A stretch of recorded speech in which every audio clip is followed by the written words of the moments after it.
श्री राम। कीरत विधु तुम कीन अनूपा, जहां बस राम प्रेम मृग रूपा। तात ग्लानि करहु जिय जाए, डरहूं द्रवद सिरा डरहु दरिद्रहि पारस पाए। सुनो भरत हम झूठ न कहहीं, उदासीन तापस बन रहें। सब साधन कर सुफल सुहावा, लखन राम सिय दर्शन पावा।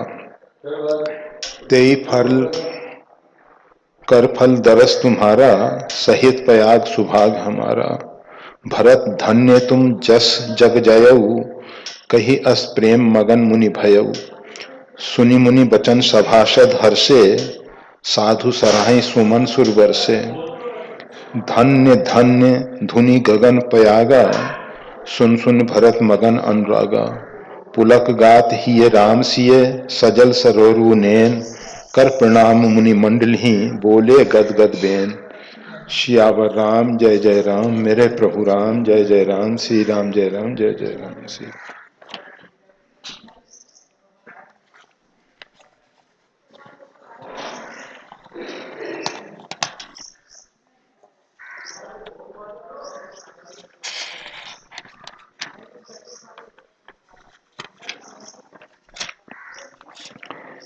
जासु सन्हे संकोच बस, राम प्रगट भय आए। जे हर हिय नयनन कबहू, निरखे नहीं अघाए।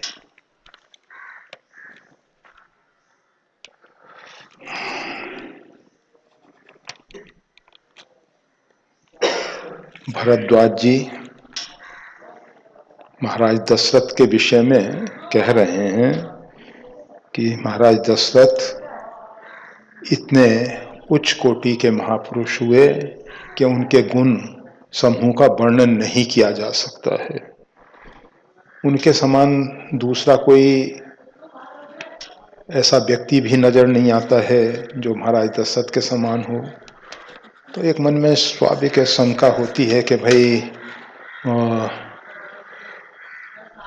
ऐसी महाराज दशरथ में कौन सी विशेषता थी। तो कहते हैं जासु सन्हे संकोच बस, राम प्रगट भय आए। जिनके स्नेह एवं संकोच के कारण परमात्मा को प्रकट होना पड़ा। वैसे ये तो सभी जानते हैं कि हरि व्यापक सर्वत्र समाना, प्रेम ते प्रकट होई में जाना। परमात्मा जो है प्रेम से प्रकट होते हैं। प्रेम बढ़ो प्रहलाद को, पाहन ते प्रभु काल निवारे। प्रहलाद का प्रेम इतना बढ़ा कि खम्भ में से भगवान नरसिंह को प्रकट होना पड़ा। तो प्रेम भगवान को प्रकट करता है। परंतु महाराज दशरथ की क्या विशेषता है। जे हर हिये नयनन कभू, निरखे नहीं अघाए। भगवान शंकर जिन श्री राम के लिए मतलब दर्शन के लिए व्याकुल रहते हैं, हृदय में और नेत्र से, आज तक भगवान शंकर उनके दर्शन से तृप्त नहीं हो सके। जे हर यानी भगवान शंकर, हिय नयनन कभू निरखे नहीं अघाए। कभी भी देख के तृप्त नहीं हो सके।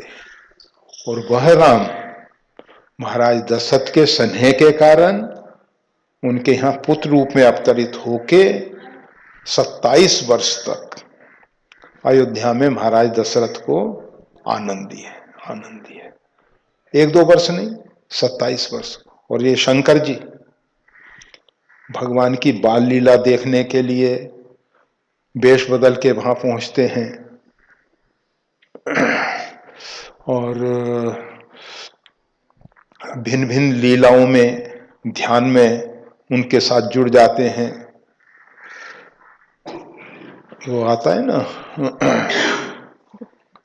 हनुमान जी महाराज के सिर पे भगवान श्री राम का वरद हस्त है, तो भगवान शंकर उस ध्यान में मग्न हो जाते हैं, क्योंकि उनको लग रहा है कि हनुमान के रूप में मैं स्वयं भगवान के कर कमल का स्पर्श पाके आनंद पा रहा हूँ।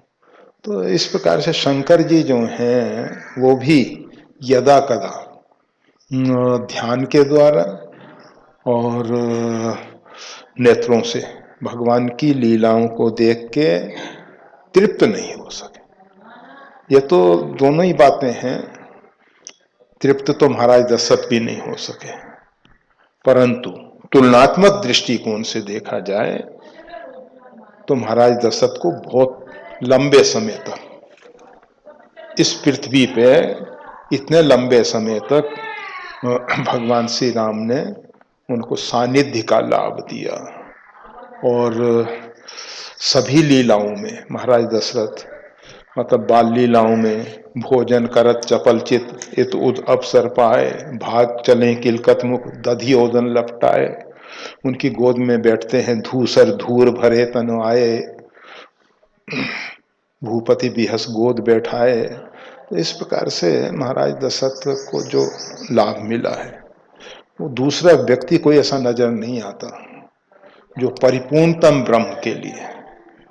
विष्णु के अवतार हो सकते हैं, परंतु परिपूर्णतम ब्रह्म जो स्वरूप मस शिव मन माही जे कारण मुनि जतन कराही, जो भुसुंडी मन मानस हंसा सगुन अगुण जय निगम प्रशंसा, सो स्वरूप देखई भरी लोचन।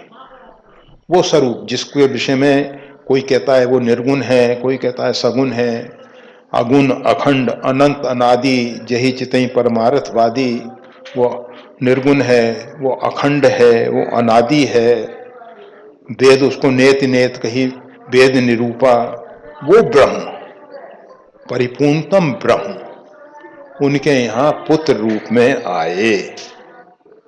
ये एक बड़ी विशेषता है। इसलिए कहा जाता है महाराज दशरथ के समान कोई दूसरा नजर नहीं आता। वैसे तो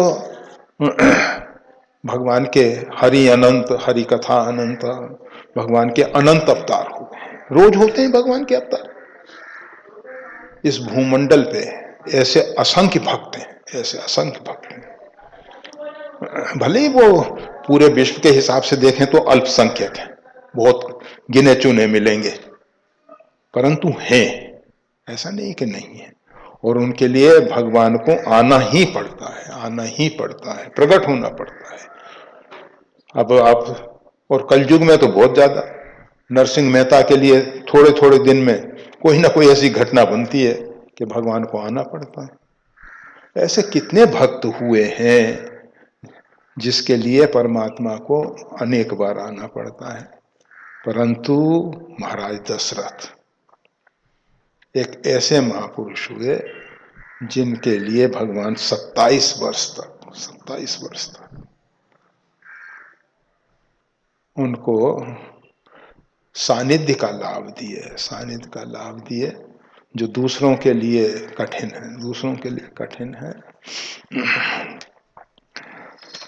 तो भरद्वाज जी बता रहे हैं कि सूर्य वंश में, इक्ष्वाकु वंश में, रघुकुल में दो राजाओं की बात की।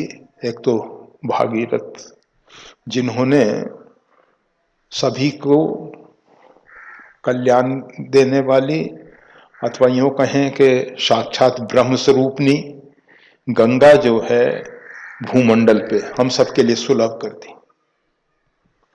आपको मालूम होगा गंगा के 3 घाट प्रधान कहे जाते हैं, हरिद्वार, प्रयागराज और गंगा सागर। गंगोत्री और गौमुख को नहीं लिया गया, उत्तरकाशी को नहीं कहा गया।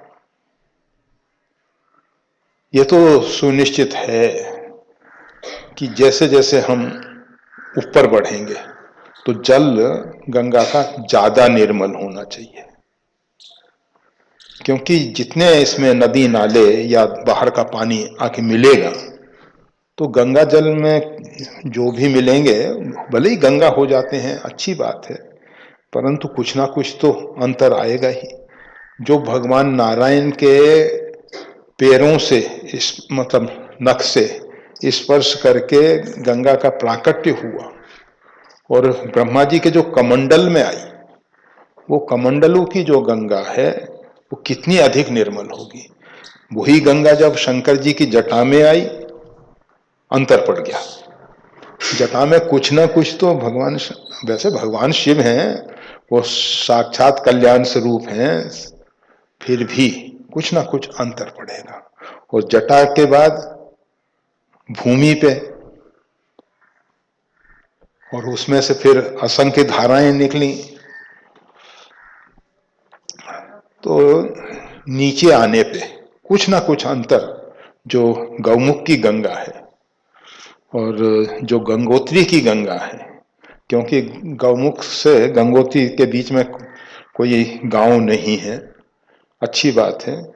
वैसे अमृत घाट, एक गंगा दाजी महाराज गंगा के किनारे पूरा जीवन निर्वाह किए, अति वृद्ध हो जाने पर भी नेत्र के समस्या हो गई थी, मतलब मोती आ जाता है, अधिक अवस्था में आ जाता है, किसी किसी के नहीं भी आता होगा, तो अधिकांश आ जाता है। और धुएं का सेवन, धुनी तो रखते थे वो, तो इसलिए धुएं का सेवन तो होता ही था। ये जो मोदी नगर वाला बिरला का बहनोई है या कोई, जो बिरला परिवार में उनकी लड़की दी गई मोदी, वो उनका शिष्य रहा। उसने कहा कि नेत्र के ऑपरेशन के लिए आपके लिए वहाँ हेलीकॉप्टर जाएगा और हेलीकॉप्टर से आप ऑपरेशन थिएटर तक पहुँचाए जाएंगे और वहाँ से फिर आपको लेके वहाँ पहुँचा दिया जाएगा, थोड़ा सा समय। परंतु उन्होंने स्वीकार नहीं किया। वो गंगा को छोड़ के, मतलब अमृत घाट को छोड़ के नीचे गंगोत्री भी नहीं आए, गंगोत्री भी नहीं आए। तो वैसे और साधारण रूप में गंगा के किनारे कुछ ही आश्रम हो सकते हैं, ज्यादा आश्रम गंगोत्री से गौमुख के बीच की हम बात कर रहे हैं। भोजबासा है, चिड़वासा है, ऐसे कुछ कुछ, परंतु कोई ऐसा गांव नहीं है। तो जो गौमुख की गंगा है और जो गंगोत्री की गंगा है, ज्यादा निर्मल होनी चाहिए। परंतु महत्ता दी गई हरिद्वार की। ये हरिद्वार में ऋषिकेश वगैरह सब आ जाता है, ऐसा नहीं सोचना कि हरिद्वार की महत्ता है तो वहां तो कनखल की महत्ता है। अब हरिद्वार में हर की पेड़ी की, वैसे ब्रह्मकुंड, हर की पेड़ी, शाही स्नान वहीं होता है, सब बात ठीक है, उन तर्कों में नहीं। हम तो एक बात बता रहे हैं कि ये तीन जो घाट हैं, थल तीन बड़ेरे, ऐसा रामचरितमानस में भी आया है, तो ये तीन को ज्यादा महत्व क्यों दिया गया, क्योंकि हरिद्वार जो है, यहाँ की गंगा जो है सुलभ है, अधिक लोगों के लिए सुलभ है। और प्रयागराज की गंगा और ज्यादा सुलभ है, क्योंकि भारत का लगभग मध्य हो जाता है, सभी दिशाओं से वहां लोग आसानी से पहुंच सकते हैं, पहुंचने के साधन बहुत हैं। और फिर जहां संगम, जिस उद्देश्य के लिए गंगा वहां पहुंची है, गंगा सागर के लिए ही, गंगा भागीरथ जी तो अपने पूर्वजों को तारने के लिए लाए ना। तो कहने का मतलब यह है कि जहां ज्यादा लोग लाभ ले सकें, उस घाट की महत्ता ज्यादा बताई गई। इसी प्रकार से भरद्वाज जी बता रहे हैं कि रघुकुल में एक से एक दिव्य उच्च कोटि के महापुरुष राजा हुए, परंतु उसमें भागीरथ जी का नाम जबकि ये प्रयास भागीरथ जी तो गंगा ले आए, उनके पिता, उनके दादा, परदादा, सबने कोशिश की थी। राजा सगर से अंशुमान हुए, अंशुमान से फिर दिलीप हुए, तो इस प्रकार से वो सब ने कोशिशें तो की हैं गंगा को लाने की, परंतु यश किसने पाया? भागीरथ जी ने पाया, और कठोर तपस्या भी की। और सब तो जब अवस्था अधिक हो जाती थी तब तपस्या के लिए आते थे, और ये शुरू से ही पहले तपस्या करके गंगा जी को भूमंडल पे लाए, उसके उपरांत फिर आगे के कार्य सोचे। ये एक समझदारी का काम। एक बार जीवन में परमार्थ की प्राप्ति हो जाए, ध्येय की प्राप्ति हो जाए, लक्ष्य की प्राप्ति हो जाए, जो हमारा जीवन का गोल है वो उसको हम पालें, वहां पहुंचने के बाद फिर संसार के काम होते हैं, कोई बुरे नहीं। हम पहले संसार के कार्यों को महत्व दें और फिर बाद में भजन कर लेंगे, वो अच्छी बात नहीं है, अच्छी बात नहीं है। पहले भजिए राम सब काम भी है, सब कार्यों को छोड़ के। तो भागीरथ जी की और फिर दूसरे महाराज दशरथ की महत्ता बताते हैं। अब कहते हैं कि आप जो हैं, भरत जी के विषय में बता रहे हैं, आपने तो एक अनुपम काम कर दिया। आपकी जो कीर्ति रूपी चंद्रमा है, जिसका वर्णन पहले करते चले आ रहे हैं, जो एक निर्मल नवीन चंद्रमा का उदय हुआ है, उस चंद्रमा की विशेषता बताते हुए कहते हैं महाराज दशरथ और भागीरथ जी से भी आगे आप आ गए। कीरत विधु तुम कीन अनूपा, जहां बस राम प्रेम मृग रूपा। कीरति विधु, आपका जो कीर्ति रूपी चंद्रमा है, तुम कीन अनूपा, उसको तो आपने अनुपम बना दिया, अनुपम बना दिया, उसकी उपमा ही नहीं है कोई। जिस प्रकार से उपमा न राम समान राम, राम जी के समान कोई उपमा है ही नहीं, राम समान राम, निगम कहें, वेद कहता। इसी प्रकार से आपने जो कीर्ति रूपी चंद्रमा प्रकट किया है, अनुपम है, अनुपम है, इसकी उपमा किसी से की ही नहीं जा सकती। कौन सी विशेषता है भाई इसमें? जहां बस राम प्रेम मृग रूपा, जहां जो चंद्रमा में एक मृगांक कहा जाता है, एक मृग की आकृति का एक चिन्ह सा दिखाई देता है, दूर से देखने पे लगता है, तो उसको मृगांक कहते हैं। जहां बस राम प्रेम, राम जी का प्रेम रूपी मृग उसमें वास करता है। हम राम जी से प्रेम करते हैं, ये साधारण बात है। राम जी हमसे प्रेम करते हैं, ये विशेष बात है। राम जी का प्रेम मृग रूप में वहां निवास करता है। राम प्रेम मृग रूपा, वो भी उसमें काली मां के रूप में देखा जाता है, चंद्रमा।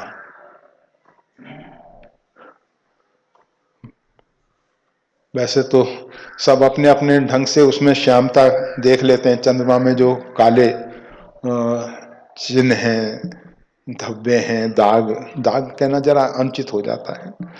तो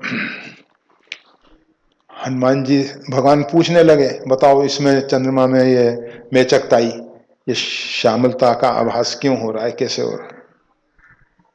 तो कोई ने कहा कि जब विधाता रति का, मतलब मदन काम की पत्नी रति का निर्माण कर रहे थे, तो सार भाग शशिकर हर लीना, चंद्रमा का जो सार भाग था वो ले लिया, उससे उसका निर्माण किया गया। इस कारण से उसमें ये, कोई ने कहा कि इसमें भूमि की छाया दिखाई दे रही है। हनुमान जी से पूछा गया कि हनुमान जी इसमें आपको क्या दिखाई दे रहा है? तो हनुमान जी ने कहा, हमारे प्रभु जो हैं चंद्रमा के मन में निवास करते हैं, उनकी श्यामलता दिखाई दे रही है। उनकी श्यामलता दिखाई देती है। तो जहां बस राम प्रेम मृग रूपा, जो आपने एक उज्जवल नवीन कीर्ति रूपी चंद्रमा प्रकट किया है, उसमें राम जी का प्रेम रूपी मृग जो है निवास करता है। राम जी का प्रेम, आपका नहीं। आपका राम जी के प्रति प्रेम कितना ही हो, परंतु जब तक जिन्हीं राम जानत करी मोरे, जिनको राम अपना करके जानते हैं, भरत सरिस को राम स्नेही, जग जप राम राम जप जेही। राम जी जिसका जप करते हैं, हम राम जी का भजन करते हैं, असंख्य लोग ऐसे हैं जो राम जी का भजन करते हैं। और राम जी, वो कबीर साहब का एक दोहा है, वो हमको पूरा सही याद नहीं है, परंतु मन जब गंगा जल जैसा निर्मल हो गया, तो फिर राम जी उसके पीछे, कबीर के पीछे कबीर कबीर कह के दौड़ते हैं। मतलब भक्त का हृदय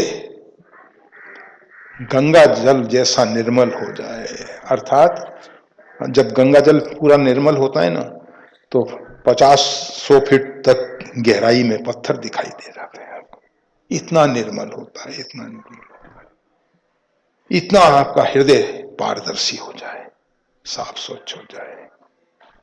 हम तो पता नहीं हृदय में कितना कपट रखते हैं, कितना छल रखते हैं, कितने आवरण से ढका रहता है हमारा हृदय।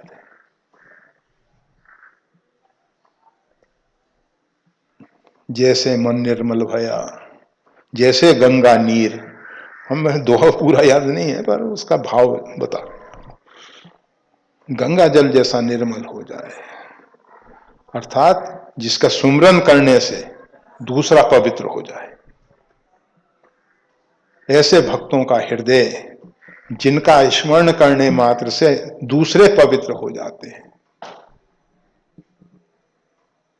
उनकी तो बात ही क्या की जाए। और उनको, जिनको भगवान अपना मान लेते हैं, तो जिनके उज्जवल यश कीर्ति में राम जी का जो प्रेम है, वो मृग बन के निवास करता है। जहां बस राम प्रेम मृग रूपा, तात ग्लानि करो तुम जाए। अब कहते हैं कि है तात, अब व्यर्थ में आप ग्लानि मत करो, बहुत हो गया ये ग्लानि करते करते कि हम ऐसे हैं, हम ऐसे हैं, ऐसे। कोई जरूरत नहीं। आप जो ग्लानि कर रहे हो अपने हृदय में, जो अपनी गलती का एहसास कर रहे हो, गिल्टी फील कर रहे हो, तो वास्तविकता क्या है, वो ऐसा लगता है, हमको लगता है, भरद्वाज जी कह रहे हैं, हम मतलब बस भरद्वाज जी की वाणी है, डरहु दरिद्र ही पारस पाए। कोई दरिद्र है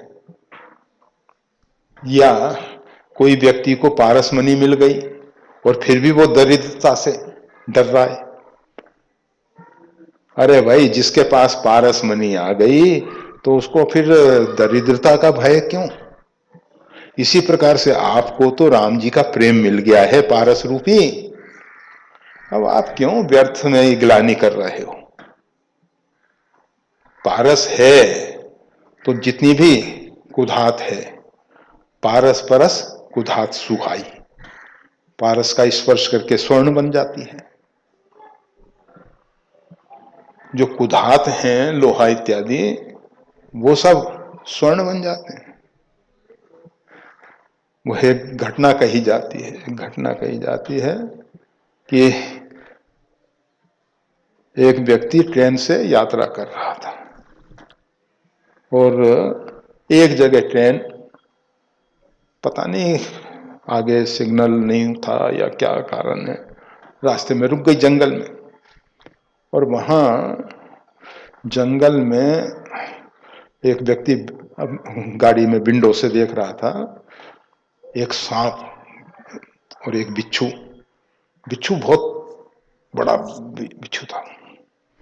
उस बिच्छू ने एक पत्थर पे डंक मारा और पत्थर टूट गया। उसको लगा कमाल हो गया। वो गाड़ी रुकी हुई थी, उतरा और उस पत्थर को जेब में रख लिया। जेब में रख लिया और फिर गाड़ी चल दी। थोड़े समय के बाद उसको लगा कि ये पत्थर कहां तक ढोएंगे, निकाल के फेंक दिया, चलती ट्रेन में फेंक दिया। बाद में उसकी जेब में एक चाकू था लोहे का। वो सेब वगैरह फल खरीदा कुछ, तो फल काटने के लिए, हम सब अमनिया बोलते हैं, ठाकुर जी की सेवाई हो, तो वो सोने का। अब उसको लगा ये पत्थर साधारण पत्थर नहीं था, ये पारस था, पारस था। परंतु पारस जितना लाभ देना होता है उतना ही देता है उससे अधिक नहीं, उसको उतना ही लाभ मिलना था।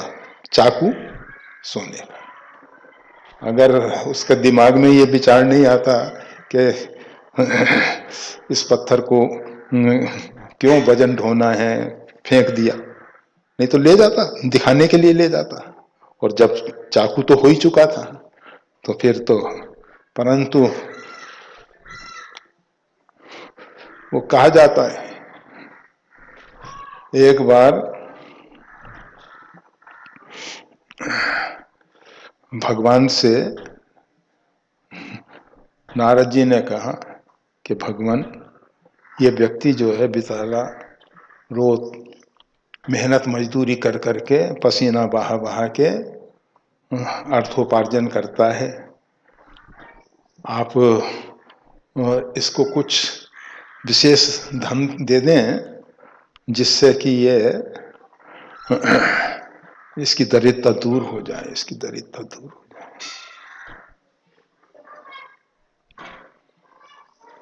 भगवान ने कहा कि ठीक है। एक नदी को पार करके वो जंगल जाता था, तो वो जो छोटा सा ब्रिज, ज्यादा चौड़ा नहीं, छोटा सा ब्रिज जिसपे पैदल लोग जा सकते थे, उस पे एक कलश में स्वर्ण की मोहरें, असरफी, सोने के सिक्के, स्वर्ण मुद्राएं भर के रख दिया गया। अब उस दिन उस व्यक्ति के मन में आया कि देखो, रोज तो हम आंख खोल के इस गंगा को पार करते हैं, इस नदी को, सरिता को पार करते हैं, आज आंख बंद करके पार करेंगे।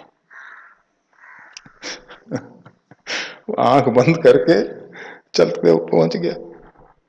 भगवान ने कहा देखो, हमने उसके सामने ऐसी जगह रखा कि मतलब छोटा सा ब्रिज है तो दृष्टि पड़े ही, पर अब आंख ही बंद कर लिया तो हम क्या करें। तो ये समस्याएं होती हैं, जिस मतलब भाग्य में न हो तो अगर प्रत्यक्ष लाभ भी मिल जाए। कर्महीन सागर गए, जहां रत्नों के ढेर, हाथ फेरत घोंघा मिले, ये किस्मत के खेल। समुद्र को रत्नाकर भी कहते हैं, बहुत रत्न भरे हुए हैं उसमें, परंतु कर्महीन सागर गए। वो पूर्वकृत सत्कर्मों के अभाव में कोई व्यक्ति गया तो समुद्र के किनारे क्या घोंघा मिलेंगे, रत्न थोड़ी हाथ लगेगा। गोस्वामी तुलसीदास जी कहते हैं, करम कमंडल कर गई, तुलसी जहां लग जाए, सागर सरिता कूप जल, बूंद न अधिक समाए। करम कमंडल कर गए, हम अपना जो कर्म कमंडल लेके चल रहे हैं, जो हमने पूर्व में कर्म किए हैं, उसके अनुसार जो प्रारब्ध बना है, उस कमंडल को लेके हम चाहे सागर में डुबो दें, चाहे सरिता में डुबो दें, छोटे जलाशय में डुबो दें, बूंद अधिक जल नहीं आएगा उसमें, बूंद ना अधिक समा, एक बूंद ज्यादा नहीं आने वाली। कमंडल में जितना है पर इसका मतलब यह नहीं है कि अकर्मण्य होकर बैठ जाओ। पुरुषार्थ रूपी भूमि में प्रारब्ध रूपी बीज विकसित होता है। अगर प्रारब्ध रूपी बीज को पुरुषार्थ रूपी उत्तम भूमि मिली तो बीज अच्छा विकसित हो जाता है। ये बहुत बार कह चुके हैं, बस चलो आगे। तो डरहु दरिद्र ही पारस पाए। आप तो उस दरिद्र की तरह हो कि पारस तो मिल गया है, फिर भी डर रहा है कि पता नहीं। अरे ये राम जी के कृपा रूपी पारस है, ऐसा पारस नहीं है ये कि थोड़े दिन में चला जाएगा, छीन लिया जाएगा। भगवान श्री राम जिस पे एक बार कृपा कर देते हैं, उसको फिर दूसरे द्वार पे मांगने के लिए नहीं भटकना पड़ता है। राम जी के यहाँ कोई याचक पहुंचा तो इतना दे देते हैं, इतना दे देते हैं कि फिर दूसरे घर पे उसको याचना करने की जरूरत ना पड़े। दाता एक राम, भिखारी सारी दुनिया। सुनहु भरत हम झूठ ना कहें। अब भरत जी से भरद्वाज जी कह रहे हैं, सुनहु भरत, भरत ध्यान दे के सुनना, हम झूठ ना कहें, उदासीन तापस बन रहे हैं। यहां झूठ ना कहें अर्थात अर्थवाद नहीं है, जैसे कुछ बढ़ा चढ़ा के कह दिया जाता है, ऐसा नहीं है। यहां हम जो कह रहे हैं वो यथार्थ है, वो सत्य है, अर्थात यथार्थ है, वही तथ्य है, वही सत्य है। सुनो भरत, इसको ध्यान देकर सुनना तुम। हम झूठ नहीं बोलते, हम झूठ बोलेंगे तो क्यों? उदासीन है हम, उत आसीन। उदासीन ऊंचे बैठा हुआ, नदी में क्या बह रहा है, क्या जा रहा है, कोई मतलब नहीं। जिसको तटस्थ, तट के ऊपर स्थित व्यक्ति है, नदी में बह, ऊंचे बैठा हुआ व्यक्ति, कूटस्थ, ये शब्द जो हैं लगभग पर्यायवाची हैं। जैसे कूट जिसके ऊपर सोने के अथवा लोहे के औजार वगैरह बनाए जाते हैं, तो वो एक नीचे लोहे का होता है जो स्थिर रहता है। कूटस्थ, कूट उसको कहते हैं, कूटस्थ। तटस्थ, तट पे स्थित। उदासीन, उदासीन, ऊंचे बैठ गए, नीचे क्या हो रहा है उसमें फंसते नहीं है। सुख दुख पाप जितने द्वंद्व हैं उन सबसे निर्लिप्त हैं। तो उदासीन, तापस, हम तपस्वी हैं, हमको भोगों की लिप्सा नहीं है, संसार के भोगों की हमको कोई जरूरत नहीं। आहार के लिए गांव में हमको भिक्षा लेने भी नहीं जाना है, वन रहा ही, हम तो वन में ही रहते हैं। वन के जो कंद मूल फल हैं उनसे अपना निर्वाह कर लेते हैं। कभी कंदमूल फल नहीं है तो वृक्ष की पत्तियों से निर्वाह कर लेते हैं, दुर्वा इत्यादि से निर्वाह कर लेते हैं। दुर्वासा केवल धूप पे ही रहते थे। तो उदासीन तापस बन रही हैं, हम तपस्वी हैं, हम वनवासी हैं, हम वन में निवास करने वाले हैं। तो हम क्यों, किसके लिए झूठ बोलेंगे? झूठ क्यों बोलता है इंसान? कुछ पाने की इच्छा से, कुछ पाना है, हमें तो कुछ पाना नहीं, किसी से लेना नहीं, कोई हमारा शत्रु नहीं, कोई हमारा मित्र नहीं, किसी के हम प्रजा नहीं कि उसके शासन में हम हैं तो उसके सामने उसकी बढ़ा चढ़ा के प्रशंसा करें। अर्थात हम जो कहते हैं यथार्थ कह रहे हैं, अर्थवाद नहीं है। इसमें किसी प्रकार से हम तुम्हारी प्रशंसा नहीं कर रहे हैं। आप कहते हैं जो यथार्थ तथ्य है वो कहते हैं, सब साधन कर सुफल सुहावा, लखन राम सिय दर्शन पावा। तीर्थाटन साधन समुदायी, जहां लग साधन वेद बखानी। वेदों में जिन जिन साधनों के विषय में वर्णन आता है, तीर्थाटन है, संत समागम है, और भी जितने भी साधन हो सकते हैं, सब साधन कर फल सुफल सुहावा। सब साधनों का सुंदर फल हमको मिला, लखन राम सिय दर्शन पावा। श्री सीताराम जी का लक्ष्मण जी के साथ दर्शन लाभ मिला। यह सब साधनों का फल है। आप देखेंगे नारायण लेटे हुए हैं किस पे? शेष सैया पे, और लक्ष्मी जी चरण दाब रही हैं। ये है राम लक्ष्मण जानकी। शेष जी जो हैं वो लक्ष्मण जी हो जाते हैं।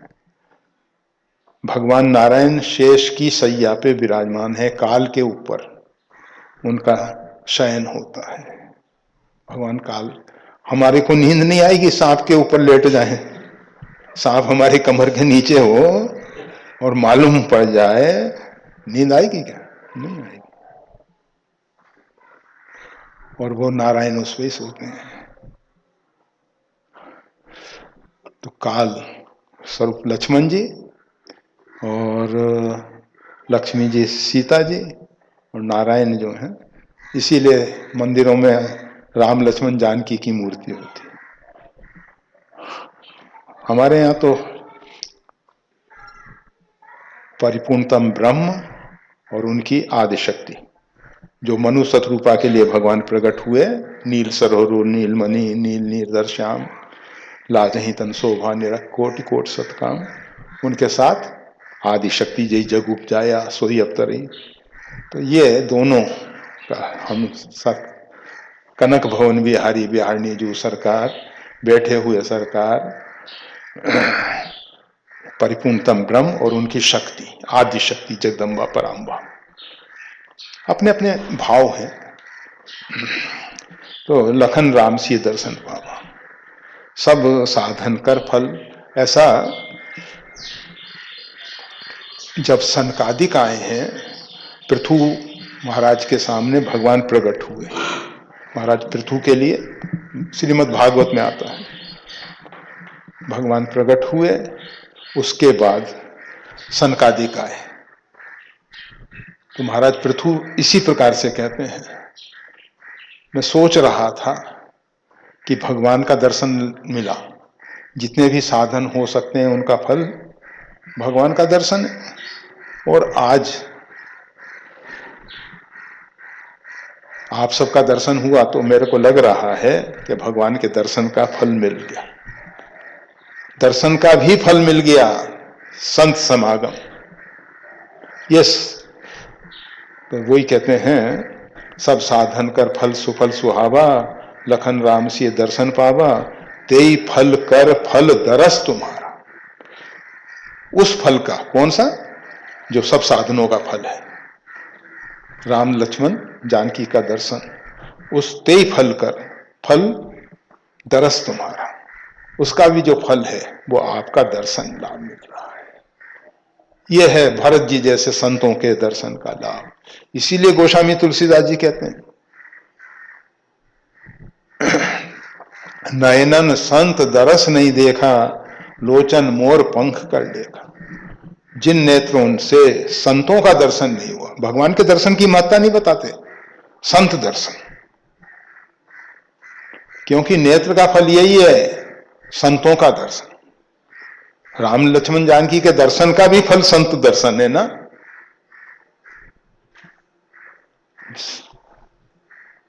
तो जो फल कर भी फल मिल रहा है, तेई फल कर फल दरस तुम्हारा, सहित प्रयाग सुभाग हमारा। ये प्रयाग के सहित ये हमारा सौभाग्य है, हमारा सौभाग्य है, आपका दर्शन हो रहा है श्री भरतलाल जी का। भरद्वाज जी ने पहले ही कह दिया कि हम झूठ ना कहें, यह कोई अर्थवाद नहीं है, बड़ा चढ़ा के नहीं कहा जा रहा है, यह कोई चापलूसी नहीं है, या किसी अन्य कारणवश हम ऐसा प्रशंसा कर रहे हों, ऐसा भी नहीं। हमें तुमसे क्या लेना है भाई, तुम प्रसन्न हो जाओ तो हमको कुछ अपेक्षा नहीं है। भगवान ने बहुत दिया है, बहुत दिया है। सहित प्रयाग सुभाग हमारा, प्रयाग के सहित हमारा बहुत बड़ा सौभाग्य है। भरत धन्य तुम जस जग जयो। भरत जी आपको धन्य है, धन्य है। आपके यश ने सारे जगत को जीत लिया। आपका जो उज्जवल यश है, आपकी जो उज्जवल कीर्ति है, उसने तो पूरे विश्व को जीत लिया है। भरत धन्य तुम जस जग जयऊ, जग जयऊ, जग को जीत लिया है। कही अस प्रेम मगन मुनि भयऊ। ऐसा कह के तो मुनि जो हैं प्रेम में डूब गए, वाणी अवरुद्ध हो गई, शरीर में रोमांच हो गया श्री भरद्वाज जी महाराज के। कही अस प्रेम मगन मुनि भयऊ। अब मुनि तो मगन हो गए, भरद्वाज जी महाराज की वाणी बंद हो गई, जला कंठ जो है अवरुद्ध हो गया। तो वहां जो बैठे हुए ऋषि महर्षि थे और भी बहुत से बटु तापस, ब्रह्मचारी, तपस्वी, वो और बहुत से लोग आए थे। भरत जी आए हैं उनका सुन के, तो वो सब आए हैं थे। सुनी मुनि बचन सभासद हर्षे। तो वो जो भी सभा के सदस्य हैं वो सब हर्षित हो गए। जब देखा मुनि महाराज ने इस प्रकार से भरत जी की महिमा का गान किया तो सब बहुत खुश हो गए, बहुत हर्षित हो गए, बहुत प्रसन्न हो गए। और मुनि महाराज तो प्रेम में डूब गए, ये तो बोल नहीं रहे। साधु सराहाई सुमन सुरवर से। और वो सब जितने भी सभासद हैं, साधु साधु मतलब कल्याण हो, बहुत अच्छा बहुत अच्छा, ये मतलब साधुवाद, सब साधुवाद देने लग गए, साधु साधु कहने लग गए। साधु साधु कह के सराहना कर रहे हैं, किसकी? भरत जी महाराज की सराहना कर रहे हैं। और देवताओं ने देखा कि अवसर अच्छा है, सुमन सुर बरसे। देवता जो हैं आकाश से फूलों की वृष्टि कर रहे हैं। देवता चूकते नहीं है, अवसर मिलना चाहिए उनको। भरत को अनुकूल बनाना है, क्योंकि अगर भरत जी किसी भी प्रकार से थोड़ा सा इधर उधर कर देंगे तो हमारी बनाई हुई योजनाएं सब बेकार हो जाएंगी, सब बेकार हो जाएंगी। जो सरस्वती को प्रेरणा करके किसी प्रकार से मंत्रा की बुद्धि को बदला, फिर कैकेयी माता जी के द्वारा वरदान इत्यादि, ये सब जितना योजनाबद्ध काम हुआ है वो सब बेकार हो जाएगा, सब बेकार हो जाएगा। देवता स्वार्थी हैं, परंतु देख रहे हैं कि इस समय अवसर अच्छा है, सब भरत जी की प्रशंसा कर रहे हैं। शांत महात्मा जो हैं उनको साधुवाद दे रहे हैं। भरद्वाज जी जैसे ऋषि उनकी महिमा का गान करके, ध्यान करके प्रेम में मगन हो रहे हैं। धन्य धन्य धुनि गगन पयागा, सुन सुन भरत मगन अनुरागा। धन्य हो, धन्य हो, इस प्रकार की ध्वनि जो है आकाश में और प्रयाग में गूंज रही है। पृथ्वी पे भी, प्रयागराज में वो जो सभासद इत्यादि हैं वो भी धन्य धन्य कर रहे हैं, और देवता भी आकाश में धन्य धन्य कर रहे हैं। सुन सुन भरत मगन अनुरागा। और भरत जी इस ध्वनि को सुन के बहुत प्रसन्न, बहुत मगन हो रहे हैं, प्रेम में मगन हो रहे हैं रघुनाथ जी के प्रेम में कि प्रभु आप अपने तुच्छ जीव को, एक छोटे से सेवक को आप कितनी बड़ाई देते हैं, कितनी बड़ाई देते हैं प्रभु। ये भगवान का स्नेह देख रहे हैं कि भगवान ने कितनी मेरे को बड़ाई दे दी है। मैं जैसा, मेरे जैसा अनर्थ करने वाला, सभी अनर्थ का मूल कारण मैं, और ये भगवान मेरे को इतनी बड़ाई दे रहे हैं, बड़ाई दे रहे हैं। सुन सुन भरत मगन अनुरागा। भरत जी भी प्रेम में, रघुनाथ जी के प्रेम में डूब रहे हैं। उनको लग रहा है कि भगवान ने हमको कितनी बड़ाई दी है। पुलक गात हिये राम सिये, सजल सरोरु नैन, कर प्रणाम मुनि मंडली, बोले गदगद बेन। शरीर पुलकायमान हो रहा है, हृदय में राम सीता जी हैं, हृदय राम सिया।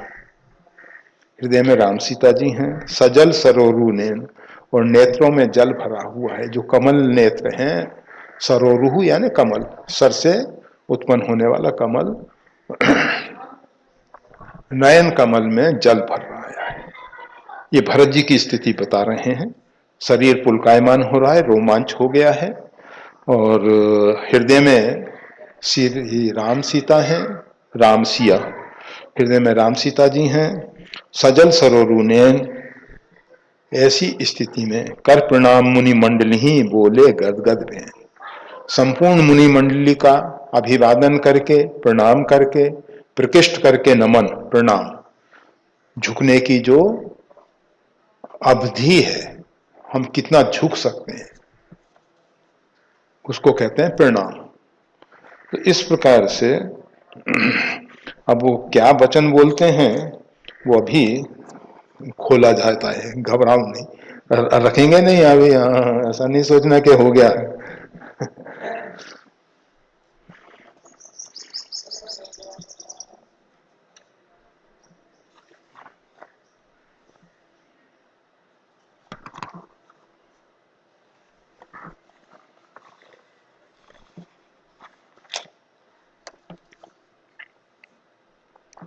श्री राम।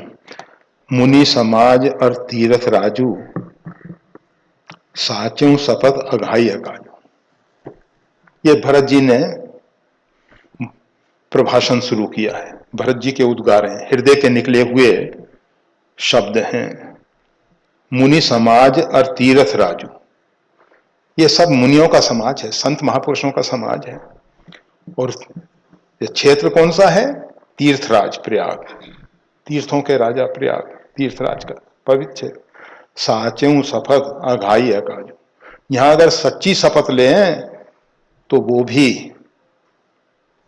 भरपूर अकार्य होगा, अकार्य होगा। सच्ची शपथ लें तो भी, क्यों? शपथ लेना गलत काम है। बहुत से लोग कहते हैं राम जी की सौगंध, ऐसा ऐसा ऐसा, तुम्हारी सौगंध। समझदार लोग हैं तो सोचते हैं कि मारो इसको, मारो, जिसकी सौगंध लेंगे उसी को तो दुख होगा ना, तुम्हारी सौगंध। तो भरत जी महाराज कह रहे हैं साच्यू शपथ अघाई अकाजू, सच्ची शपथ लेना भी अघाकर मतलब भरपूर अकार्य करने वाला है। सीधे सीधे तो नहीं समझ में आता है, परंतु भगवान ने विवेक और बुद्धि किसके लिए दिया है? समझने के लिए दिया है। समझो, शपथ नहीं करनी चाहिए। शपथ का मतलब यह होता है, मैं शपथ करके कहता हूं, इसका मतलब यह है दूसरे विषय में हम झूठ भी बोलते हैं, तभी तो इस विषय को हम शपथ करके कह रहे हैं ना। जितने ऐसे शपथ लेते हैं ये लोग सब, मतलब क्या कहेंगे, शपथ लेने की जरूरत ही क्या पड़ी? जो कभी झूठ नहीं बोलता है उसको शपथ लेने की क्या जरूरत? तो कह रहे हैं, भरत जी महाराज कह रहे हैं शपथ लेके अपने अंदर की कमजोरी को व्यक्त करना होता है कि हम अवसरवादी हैं, हम झूठ भी बोल लेते हैं, और जब जरूरत पड़ती है तो शपथ लेके बोलते हैं। सीधी सी बात है ना कि भाई जब शपथ की जरूरत क्यों? अगर कोई व्यक्ति हमेशा ही सत्य भाषण करता है तो उसको शपथ की क्या जरूरत है? कहीं ना कहीं किसी ना किसी प्रकार से तो झूठ बोल ही लेता होगा, तभी तो शपथ की समस्या पैदा हुई ना। तो भरत जी कहते हैं ऐसा हमारे जीवन में तो कुछ है नहीं। और यहाँ मुनि समाज, ये मुनि तो त्रिकालज्ञ होते हैं, और तीर्थराज प्रयाग हैं। इस पवित्र क्षेत्र में कोई झूठ बोलने की कल्पना भी कर सकता है क्या? भाई पवित्र क्षेत्र हो, संत समाज हो, वैसे भी कहते हैं ना मंदिर है, हम यहाँ झूठ नहीं बोलेंगे, हम भगवान के सामने झूठ नहीं बोलेंगे। वैसे तो बोलने में हमको कोई तकलीफ ही नहीं होती, परंतु यहाँ तो भरत जी ने कहा कि यहाँ मुनियों का समाज है, जो मुनि सर्वज्ञ हैं, त्रिकालज्ञ हैं, ऐसे ऐसे मुनि यहाँ बैठे हुए हैं, उनके बीच में और तीर्थराज प्रयाग जैसे पवित्र क्षेत्र में शपथ, सच्ची शपथ करने के लिए भी कोई आवश्यकता नहीं है। भरद्वाज जी ने कहा था ना, सुनहु भरत हम झूठ ना कहीं। उन्होंने कहा कि ठीक है महाराज, हम अपने ढंग से, ये है भरत भारती मंजू मराली। भरत जी की जो सरस्वती है, मंजू श्रेष्ठ हंसनी है, श्रेष्ठ हंसनी है मंजू मराली। मराली यानी हंस, मराली यानी हंसनी। तो मुनि समाज और तीर्थ राजू साचू शपथ अघाई काजू, सच्ची शपथ लेना भी यहाँ तो भरपूर अनर्थ का कारण हो सकता है। एक थल जो कुछ कहें बनाई, यही सम अधिक न अघमाई। अगर ऐसे समाज में, ऐसे पवित्र स्थान पे, एक थल, थल यानी स्थान, स्थल, ऐसे स्थान पे कुछ कहूं बनाई, कुछ बना के कहें, नरोबा कुंजरोबा अश्वत्थामा हतो, कहते हैं सीधे झूठ बोल दो कम पाप,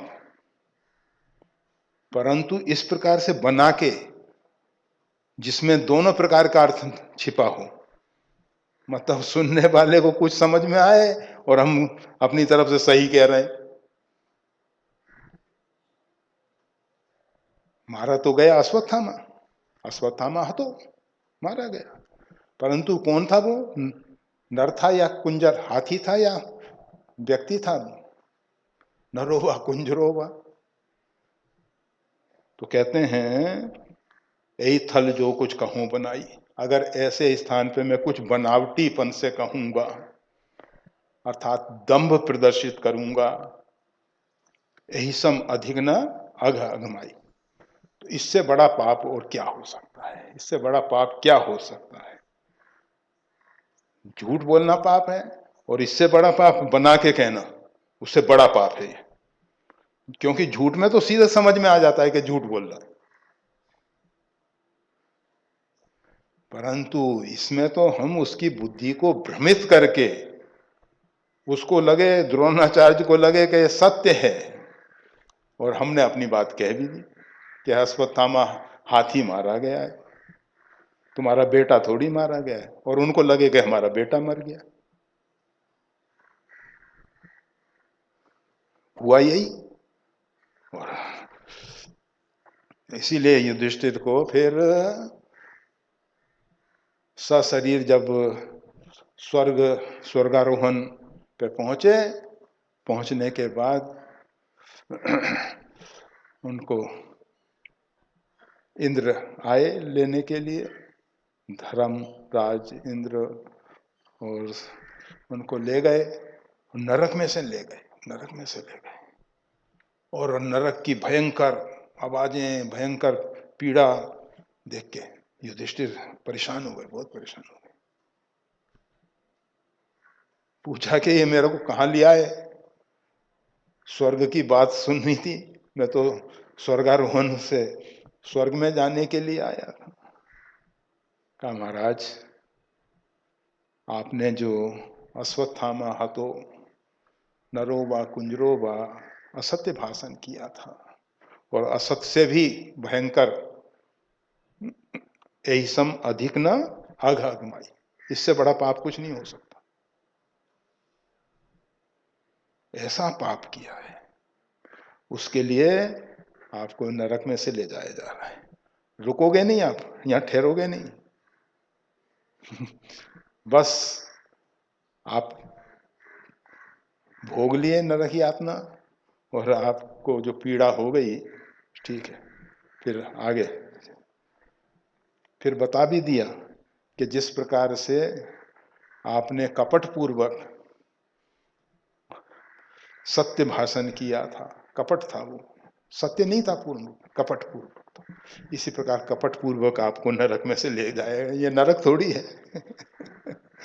ये भी कपट का नरक है, बनावटी नरक है, ये असली नरक नहीं है।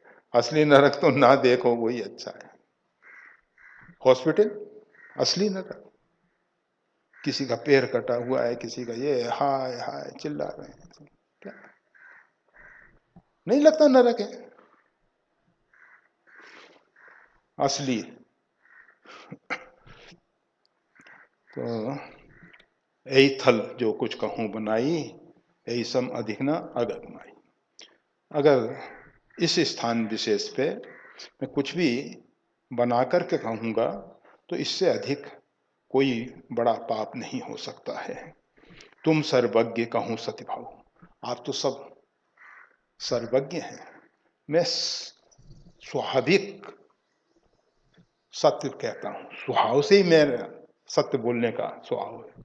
ऐसा नहीं कि हम झूठ बोलते हों, हमारा ऐसा स्वभाव ही नहीं है, झूठ बोलने का हमारा स्वभाव नहीं है। तुम सर्वज्ञ, आप तो सर्वज्ञ हैं, सब जानते हैं, भूत भविष्य वर्तमान सब जानते हैं आप तो। पहले हमने कभी झूठ बोला हो या वर्तमान में बोल रहे हों या भविष्य में बोलेंगे, आप सब जानते हो। तुम सर्वज्ञ कहूं सतिभाव, मैं सच्चे स्वभाव से कहता हूं। और अंतर्जामी रघुराऊ, इसका अर्थ दोनों प्रकार से हो सकता है। और अंतर्जामी रघुराऊ, हृदय में अंतर्यामी रूप से रघुनाथ जी विराजमान है। किसके, ये प्रश्न उठता है, किसके? तो कह रहे हैं भरद्वाज जी से, आपके हृदय में अंतर्यामी रूप से रघुनाथ जी विराजमान है। वो तो सब जानते हैं, रघुनाथ जी तो सब जानते हैं ना। आप भी सर्वज्ञ हो, और आपके हृदय में, और वैसे भी सभी के हृदय में, प्राणी मात्र के हृदय में उर प्रेरक रघुवंश विभूषण रघुनाथ जी जो हैं सबके हृदय में निवास करते हैं। सब घट में रासाइया ईश्वरा सर्वभूता नाम हृदय देशे तिष्ठति। तो ये कह रहे हैं कि उर अंतर्जामी रघुराऊ, भगवान जो हैं सबके हृदय में निवास करते हैं, आपके हृदय में भी निवास करते हैं। अगर मैं कुछ अन्यथा बोलूं तो सब जान जाएंगे, सब जान जाएंगे कि बनावटी है ये। मोहिना मात करतब कर सोचू, नहीं दुख जिए जग जाने ही पहुंचू। मेरे को माता का कर्तव्य का कोई शौक नहीं है, कोई शौक नहीं। पहले हुआ था कि मेरी माता ने ये सब किया किया, परंतु उसका फल उसको मिल गया। बेधव्य विधवा हो गई, उसके बाद जिस पुत्र के लिए राज की कल्पना की गई थी उस पुत्र ने पूर्ण रूपेण नकार दिया,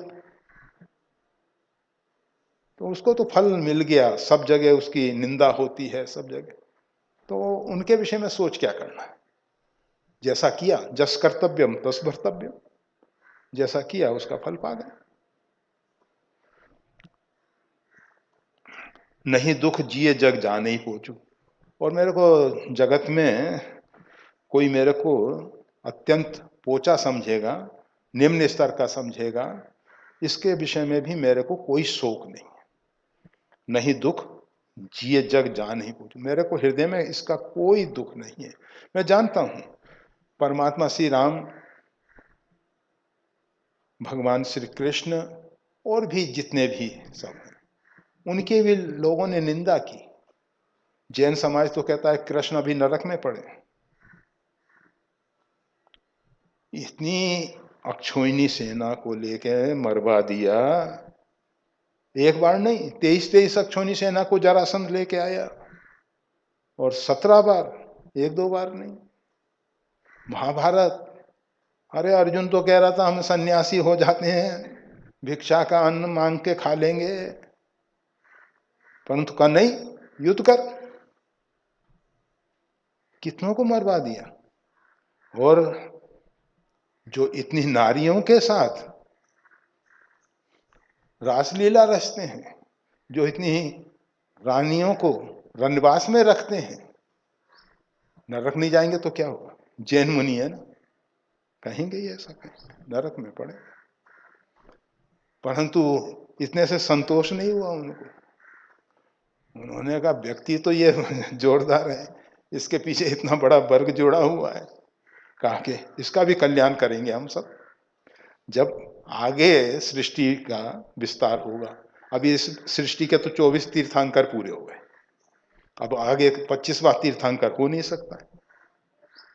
24 जो थे वो पूरे, अब जो 25वां तीर्थंकर हो नहीं सकता है। अब जब नई सृष्टि आएगी, प्रलय के बाद नई सृष्टि आई, उसमें पहले तीर्थंकर ये कृष्ण ही बनेंगे, आएंगे हमारी शरण में कल्याण। मतलब कहने का ये है, जगत क्या कहता है, संसार क्या कहता है, इसकी परवाह महापुरुष नहीं करते, महापुरुष नहीं। तो हम हमारे विषय में कौन क्या कहता है, सब कहेंगे कि भरत अत्यंत पोचा है, भरत ऐसा है, भरत ऐसा है, उसकी हमको ग्लानि नहीं है, दुख नहीं है। हमारे विषय में लोग नगाड़ा बजा बजा के, ढिंडोरा पीट पीट के कुछ भी कहते रहे, कोई चिंता की बात नहीं, कोई चिंता नहीं। नहीं डर बिगड़ही परलोक को, और मेरे को ये भी नहीं है कि परलोक हमारा बिगड़ जाएगा, उसकी भी हमको चिंता नहीं। पिता मरण कर मोहि ना सोचो, और पिताश्री का देहावसान हुआ उसका भी शोक नहीं है। कहा कि ये 3 बातें ऊपर आपने जो कही वो तो समझ में आई, परंतु पिता मरण का भी आपको शोक नहीं है।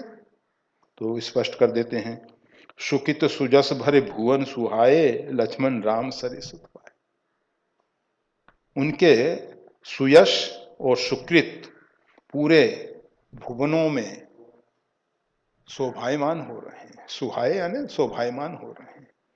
महाराज दशरथ का जो सुकृत है, जो उनके द्वारा सत्कर्म किए गए हैं, सत्कृत सुकृत, जो अच्छे कार्य किए गए हैं, और जो उनका सुयश है पूरे भुवन में छा रहा है, सुहा रहा है, शोभायमान हो रहा है, शोभायमान। लक्ष्मण राम सरिस उत्पाए, और लक्ष्मण जी और राम जी जैसे पुत्र प्रकट हुए या उनके पुत्र हुए। अब बताओ, इससे बड़ा उनका सुकृत और क्या होगा। तो उनके विषय में किस बात का शोक। कहा कि यह तो जीवन की बात हुई, अंतिम में राम विरह तज तन छन भंगु। राम जी के विरह में इस छन भंगुर शरीर को सभी को एक ना एक दिन तो छोड़ना है। जातशी ध्रुवो मृत्यु, जिसका जन्म है उसकी मृत्यु अवश्यंभावी है। जब उसकी मृत्यु अवश्यंभावी है तो रघुनाथ जी के विरह में शरीर छोड़ के भूप सोचकर कवन प्रसंगु। ऐसे महाराज दशरथ के विषय में शोक का कौन सा प्रसंग है, कौन सा प्रसंग। जिए सत्कर्मों के द्वारा जिए, सुयश उनका फैला। व्यक्ति का अपयश कब होता है, जब उसका अघ पाप होता है, और सुयश कब होता है, जब उसके सत्कर्म होते हैं, सुकृत होते हैं। सुकृत से यश पाता है और दुष्कृतों के द्वारा अपजस फैलता है। तो महाराज का जितना भी जीवन रहा सत्कर्मों से परिपूर्ण रहा, इसीलिए उनका सुजस छाया। और अंतिम समय भी राम जी के विरह में इस क्षणभंगुर शरीर का त्याग करके दिखा दिया कि शरीर तो सबके छूटते हैं, परंतु भगवान के विरह में जीवन जीवन नहीं है, भगवान के बिना जीवन जीवन नहीं है। जब तक जिए तब तक राम जी का दर्शन लाभ करते रहे, और जब भगवान श्री राम के वन से लौटने की संभावना मतलब कुछ समय बाद नहीं होगी, तो सुमंत्र जी के साथ एक आशा की किरण थी कि राम जी नहीं भी लौटेंगे तो सीता जी को वापस कर देंगे। वो भी आशा की किरण समाप्त हो गई, और महाराज दशरथ जो हैं फिर शरीर का त्याग कर देते हैं। तो राम बिरह तज तन छन भंगु, भूप सोच कर कवन प्रसंगु, राम लखन सिए बिन पग पनहि। अब भरत जी कह रहे हैं मेरे को हृदय में इन सब का कोई दुख नहीं है। ना तो माता जी ने जो किया, समाज मेरे को कलंक लगाएगा, समाज क्या कहेगा, उसकी चिंता नहीं। महाराज दशरथ के मरण की चिंता नहीं, क्योंकि उन्होंने उत्तम गति पाई है। कोई व्यक्ति उत्तम गति प्राप्त करे, उसके विषय में शोक किस बात का। तो इसलिए इन सब का तो मेरे को शोक लेश मात्र भी नहीं है, लेश मात्र भी नहीं है। परंतु जिस कारण से मैं दुखी हूं, जो पीड़ा मेरे हृदय में है, वो मैं आपको व्यक्त करके दिखाना चाहता हूं, दिखाना चाहता हूं। वो अब बता रहे हैं, राम लखन सिए बिन पग पनही, करिमुन बेश फिरही बन बनही। राम जी, लक्ष्मण जी और सीता जी बिन पग पनही, बिना पैरों में पत्रान के, बिना जूते चप्पल के, करिमुनि वेश फिरही बन बनही, एक वन से दूसरे वन में जा रहे हैं, साधु वेश बना के, साधु वेश बना के जा रहे हैं। अगर अपनी इच्छा से वानप्रस्थी जीवन जीते, कोई दुख का कारण नहीं था। परंतु मेरी माता ने मेरे को राज्य दिलाने के लिए उनको इस स्थिति में पहुंचा दिया। बिना पत्रान के तापस वेश विशेष उदासी, 14 वर्ष राम वनवासी। इस प्रकार की स्थिति में राम लक्ष्मण जानकी तीनों ही जो हैं वन से वन में मुनि वेश धारण करके भटक रहे हैं, या फिर ही घूम रहे हैं, घूम रहे हैं। और उनका आहार इत्यादि के विषय में बताते हैं, अजिन बसन मृगचर्म चीर कृष्णा जी नाम ब्रऊ। काले मृग का अजिन, अजिन यानी चर्म, यहां कह रहे हैं अजिन बसन, उनके वस्त्र क्या हैं, मृग चर्म, मृग चर्म धारण करते हैं। फल असन, और फल का भोजन करते हैं। मही शयन, पृथ्वी पे शयन करते हैं। दास कुशपात, पृथ्वी पे कुशा और पत्ते बिछा के उस पे विश्राम करते हैं। भरत जी ने जो राम जी की सैया देखी थी ना, और जो सुना है, उसके आधार पे ये सब कह रहे हैं। बसी तरुतर नित सहत हिम आतप वर्षाबाद। वृक्षों के नीचे निवास करना पड़ता है। बसी तरुतर, वृक्ष के नीचे निवास करते हैं। नित सहस हिम आतप वर्षा, कभी ठंडी है, कभी गर्मी है, कभी वर्षा है, कभी बात यानी वायु, तीव्र पवन, आंधी तूफान, ये सब नित साहस, हजारों प्रकार से ये सब कष्ट सहन कर रहे हैं। नित मतलब प्रत्येक दिन। और भी अभी भरत जी बताएंगे कि इस दुख के कारण मेरी हृदय, मेरी छाती जो है जल रही है, और इस रोग की मेरे को कोई औषधि नजर नहीं आती है, परंतु घड़ी बता रही है कि आगे नहीं बढ़ सकते भाई। भले ही भरत जी तो बता देंगे, परंतु हम सबको यहीं विश्राम देना पड़ेगा।